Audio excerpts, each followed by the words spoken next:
నమస్కారం. ధర్మానికి, సత్యానికి అస్సలైన చిరునామా అనదగ్గ ఒక అద్భుతమైన ఇతిహాసపు విశ్లేషణకు స్వాగతం. ఈరోజు మనం చూస్తున్నది కేవలం ఒక కథ కాదు సుమా, అసలు ఉత్తమ ధర్మమంటే ఏమిటో ప్రపంచానికి చాటి చెప్పే ఒక మహాప్రయాణం. ఇంకెందుకు ఆలస్యం, నేరుగా రామాయణ ఇతిహాసంలోకి వెళ్ళిపోదాం రండి. ఒకసారి ఆలోచించండి. ధర్మమే పునాదిగా నడిచే ఒక గొప్ప సామ్రాజ్యానికి సడన్గా ఒక పెద్ద కష్టం వస్తే ఎలా ఉంటుంది? అప్పటివరకు ఎంతో సుభిక్షంగా ఉన్న రాజ్యం కాస్త అకస్మాత్తుగా 14 ఇయర్స్ సుదీర్ఘమైన అరణ్యవాసం అనే కఠిన పరీక్షను ఎదుర్కోవాల్సొస్తే ఈ ప్రయాణంలో ఎదురైన ఊహించని మలుపులేమిటో ఇప్పుడు మనం చూద్దాం. ఇక మొదటి విభాగానికి వస్తే శ్రీరాముని జననం, సీతా స్వయంవరం. మన కథ ధర్మబద్ధమైన అయోధ్యలో చాలా ప్రశాంతంగా మొదలవుతుందండి. అయోధ్యను దశరథ మహారాజు ఎంతో అద్భుతంగా పాలించేవారు కదా, కాని ఆయనకు సంతానం లేకపోవడంతో పుత్రకామేష్టి యాగం చేశారు. ఆ యాగఫలమే నలుగురు కుమారులు: శ్రీరాముడు, భరతుడు, లక్ష్మణుడు, శత్రుఘ్నుడు.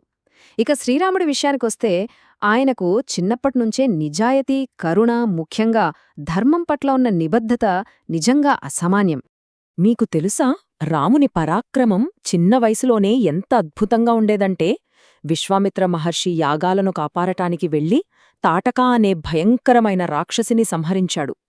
ఆ తర్వాత మిథిలారాజ్యానికి వెళ్లి సీతా స్వయంవరంలో హేమాహేమిలైన రాజులు కనీసం కదపలేకపోయిన ఆ మహాశివధనుస్సును అలా అవలీలగా ఎత్తి విరిచేశాడు.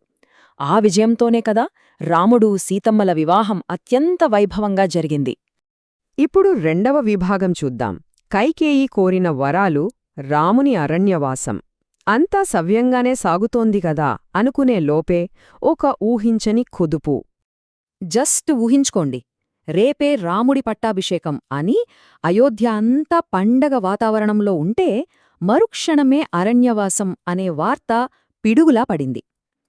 మంథరమాటలు విన్న కైకేయి దశరథుడిని 2 వరాలు కోరింది. 1 భరతుడికి రాజ్యాభిషేకం, 2 రాముడికి 14 ఏళ్ల అరణ్యవాసం. ఇచ్చిన మాట తప్పలేక ఆ దశరథ మహారాజు ఎంతలా కుమిలిపోయాడో మనందరికీ తెలిసిందే. 14 ఏళ్లు ఇదేమీ చిన్న సమయం కాదండి. అయినా సరే రాముడు తండ్రి మాటకు కట్టుబడి చిరునవ్వుతో ఆ కష్టాన్ని స్వీకరించాడు. ఆయనతో పాటు సీతమ్మ, లక్ష్మణుడు కూడా ఆ అరణ్యవాసానికి సిద్ధమయ్యారు.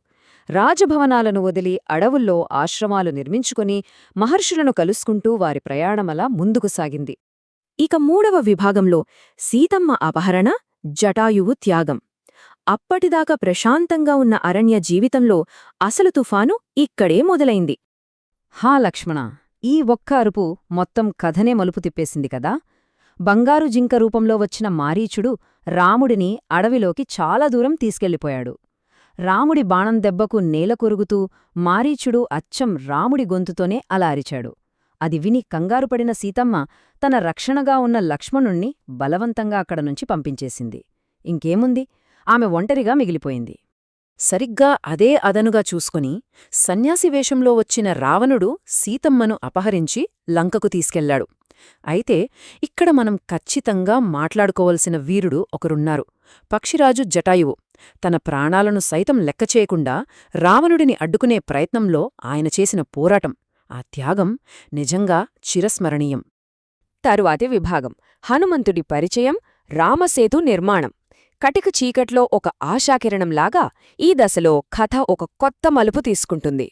సుగ్రీవుడితో స్నేహం, ఆ తర్వాత రామభక్త హనుమంతుడి పరిచయం. ఇక్కడ్నుంచి మొదలవుతుంది ఒక అద్భుతమైన ఆపరేషన్. మహాసముద్రాన్ని లంఘించి లంకలోకి ప్రవేశించడం, అశోకవాటికలో సీతమ్మను చూసి రాముడి ఉంగరమిచ్చి ధైర్యం చెప్పడం, ఆపై రావణుడి సైన్యాన్ని గడగడలాడించి ఏకంగా లంకనే దహనం చెయ్యడం, వెంటనే తిరిగి వచ్చి రాముడికి ఆ శుభవార్తను చెప్పడం. వావ్! ఇదంతా ఎంత వేగంగా, ఎంత అసాధారణంగా జరిగిపోయిందో కదా. ఇక వాళ్ల ముందున్న అతిపెద్ద సవాలు ఆ మహాసముద్రాన్ని దాటడం. ఇక్కడ రామసేన సాధించింది ఒక గొప్ప ఇంజనీరింగ్ అద్భుతం అనే చెప్పాలి. బాణరులంతా కలసి ఆ మహాసముద్రంపైనే పెద్ద పెద్ద రాళ్లతో ఒక వంతెను నిర్మించారు. అదే రామసేతు. ఆ వంతెన వల్లే కదా ఆ మహాసైన్యం మొత్తం లంకను చేరుకోగలిగింది. ఇక 5వ విభాగం: భయంకరమైన రామరావణ మహాయుద్ధం. ఇది కేవలం 2 వ్యక్తుల మధ్య జరిగిన యుద్ధం కాదు. సాక్షాత్తు ధర్మానికి అధర్మానికి మధ్య జరిగిన మహాసంగ్రామం. ఈ యుద్ధంలో బలగాల మధ్య వ్యత్యాసం చూస్తే మనం ఆశ్చర్యపోతాం. ఒకవైపు రాముడిని నమ్ముకున్న వానరసైన్యం, మరోవైపు ఇంద్రజేత్, కుంభకర్ణుడు లాంటి మాయాజాలం తెలిసిన శక్తివంతమైన రావణుడ యోధులు. ఈ పోరాటంలో అడుగడుగునా ఎన్నో సవాలు ఎదురయ్యాయి. అలాంటి సమయంలోనే సమయస్ఫూర్తికి, అనంతమైన భక్తికి నిదర్శనంగా ఒక గొప్ప ఘట్టం జరిగింది. యుద్ధంలో లక్ష్మణుడు తీవ్రంగా గాయపడినప్పుడు హనుమంతుడు ఏకంగా ఆ సంజీవని పర్వతాన్నే పెకలించుకుని వచ్చాడు కదా. ఆ ఒక్క సంఘటన యుద్ధం గతిని మార్చేయడమే కాకుండా రామసేనలో మళ్లీ కొత్త ప్రాణాలు పోసింది. అలా ఎన్నో మలుపులు తిరిగిన యుద్ధం చివరికి ఒక నిర్ణయాత్మక దశకు చేరుకుంది. రావణుడిని అంతం చేయడానికి రాముడు తన ఆఖరి అస్త్రమైన బ్రహ్మాస్త్రాన్ని ప్రయోగించాడు. ఆ తిరుగులేని మహాస్త్రంతో రావణుడి అంతం జరిగింది. అంతిమంగా ధర్మం జయించింది. చివరి విభాగానికి వచ్చేశాం. రామరాజ్యం, అది మనకు నేర్పే పాఠాలు. సుదీర్ఘమైన అరణ్యవాసం, ఆ భయంకరమైన యుద్ధం అన్నీ ముగిశాయి. సీతమ్మను తీసుకొని రాముడు, లక్ష్మణుడు, హనుమంతుడు అయోధ్యలో అడుగు పెట్టగానే ఆ ప్రజల ఆనందానికి అసలు అవధులే లేవండి. అయోధ్య అంతా దీపాల వెలిగించి వారికి బ్రహ్మరథం పట్టారు. ఆనాటి ఆ సంబరమే నేటి మన దీపావళి పండుగకు నాంది పలికింది. ఆ తర్వాత రాముడు పాలించిన ఆ కాలమే మనకు ఆదర్శవంతమైన రామరాజ్యంగా మిగిలిపోయింది. సరే, ఇంత గొప్ప ఇతిహాసం నుండి మనం నేర్చుకోవాల్సిన పాఠాలేమిటి?